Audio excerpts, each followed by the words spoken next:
qori oxiratga borganda Imom Ahmad rivoyatlarida keladiki, Qur'on egasi mahsharda tursa, bir odam keladi. Horg'in, so'lg'in suratda. Meni taniyapsanmi?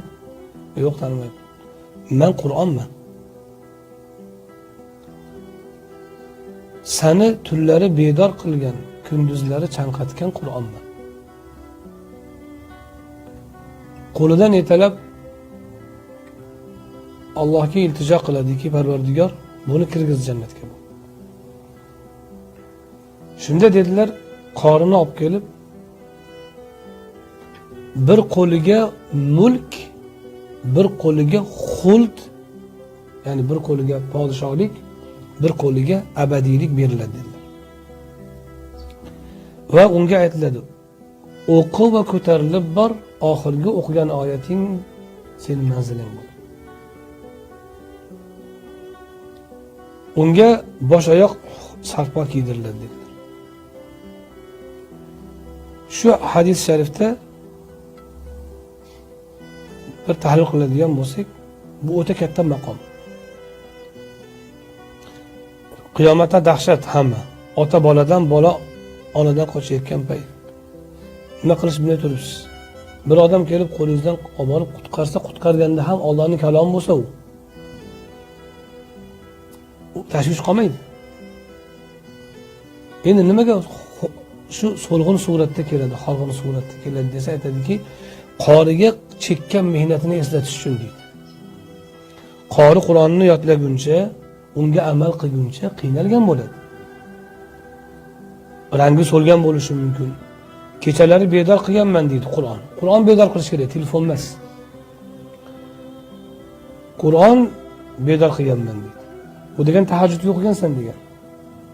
Kunduzlari chanqatganman degan, menga amal qilaman deb yoki yodlayman deb roza tutgansan, och qolgansan. Nima uchun qo'liga mulk bilan xuld beriladi?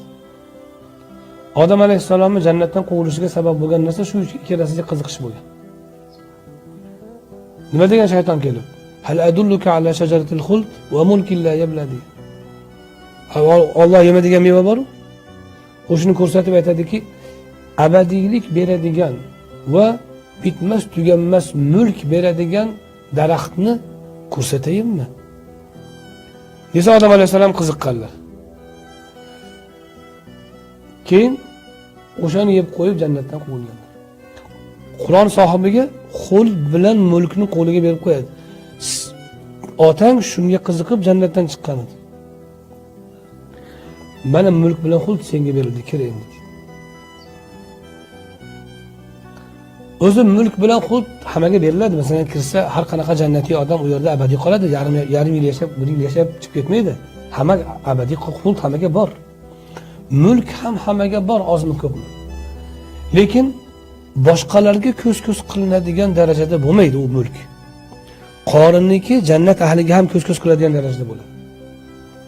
O'shuning uchun masalan, hozirlarga tashqariga chiqsanglar bittadan velosiped bor hammalarga desa, minib ketaverasizlar.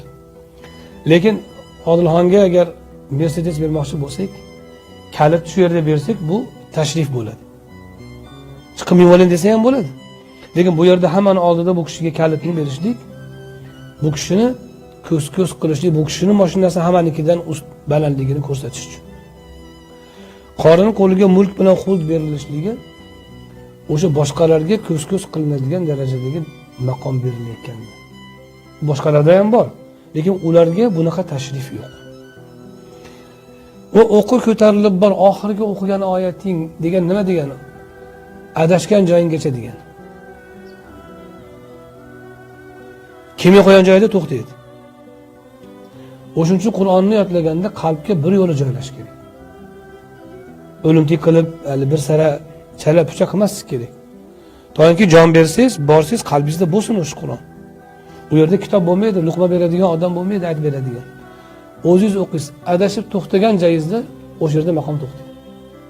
Oysha roziyallohu anha jannatning darajalari Qur'on oyatlarini adadlaricha hammasini o'qib bergan, oxirgi darajaga chiqadi deganlar.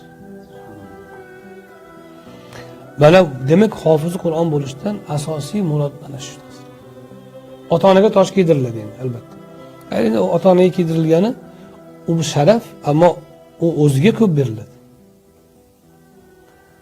Alloh subhanahu va taolo hammamizga hofiz Qur'onlikni o'zi nasib aylasin. Ko'p o'qish kerak darslar va hech qachon tushkunlikka tushmaslik kerak. Men ko'p duchor bo'layotgan narsa yodlashga qiynalayotgan odamlar. Sanoq qiladi, yodlanadi, yodlaydi, esdan chiqaradi, qiynaladi. Shu odam tushkunlikka tushmaslik kerak. Alloh taolo bandani ixlosiga qarab beradi. Ba'zi shuni bilingki, qaysi ilm mehnat bilan olinsa, tarqatilishi oson bo'ladi. Kim ko'p mehnat qilsa, shuncha tarqatishi oson bo'ladi.